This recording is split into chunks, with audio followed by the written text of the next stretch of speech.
Hey everyone, welcome back to another YouTube video, and in this video I'll be showing you guys how to find trending topics on the Threads app. If you want more reach and engagement, posting around trending topics is the fastest way to grow.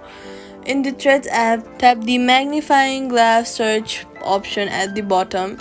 Here you'll see trending conversation, real-time topics other users are posting about. Scroll to the trending list, you'll see phrases, breaking news, or cultural movements that are hot right now.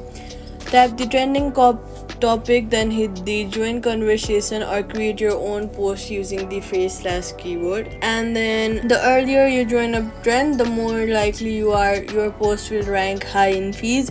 Aim to reach within the first few hours of it trending. Don't just copy trends, add your own spin that fits your niche. For example, if fitness is trending, tie it back to workouts for healthy habits. Safety tip: avoid using on sensitive or controversial trends just for clout. It could get your account flagged or lose trust of followers. Quick fix: if you don't see trending section, update the threads in the app store. The trending tab is still rolling out in region by regions, so it may not be live everywhere yet. And that's it. Subscribe for more quick fixes.